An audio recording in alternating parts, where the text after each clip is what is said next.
So augmented reality is a really wonderful tool in that it's something you can take and apply it anywhere. You don't necessarily have to be in like a very...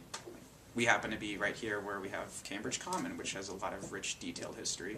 But you could apply augmented reality at any local pond to show the ecosystem. You could apply it at any city center.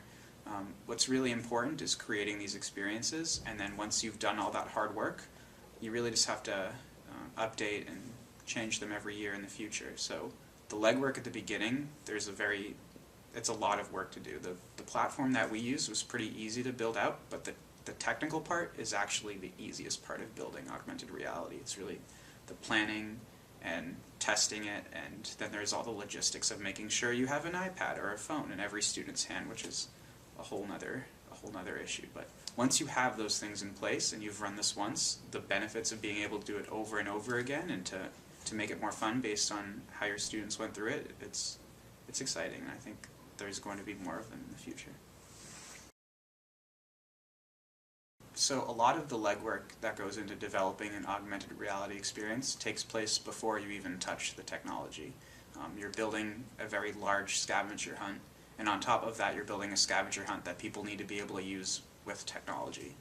So to start off, we took a big map, we printed it out, and we started thinking about the sort of areas of interests and the sort of things that we wanted to teach.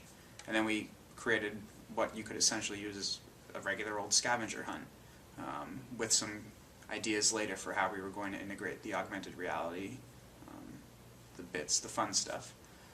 So once we had prototyped it, tried it out, we started building it out in the editor, and the kind of not so intuitive part was how often we had to test this experience before it was actually any good. Because there's a lot that works well on paper, that works well if you were to do it as a regular old scavenger hunt, but once you put it into the phone, there's all sorts of unforeseen difficulties. Like, for example, we had people go from one side of our campus to the other side, and we thought that was a pretty straightforward route.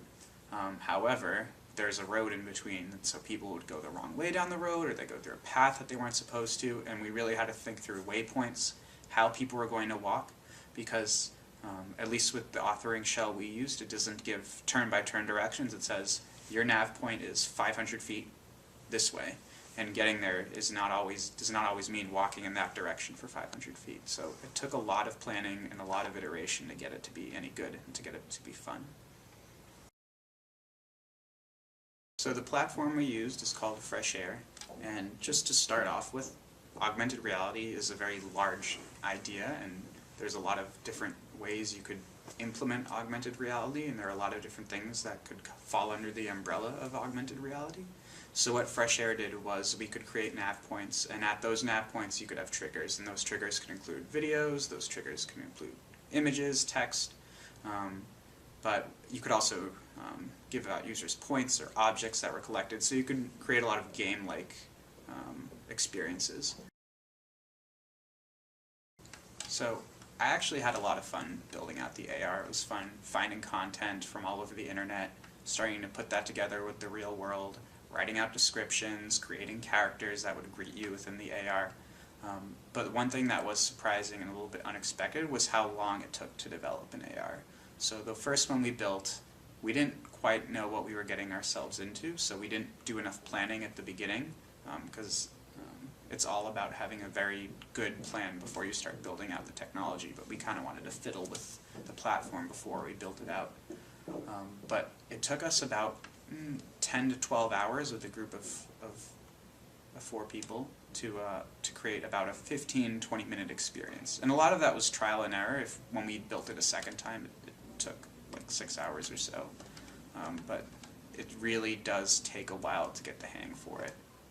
But I think that the tech barriers aren't that high, and that this would be something that you could do with students. This is something that teachers really would, without any sort of special training, would be able to do. The platform is pretty intuitive.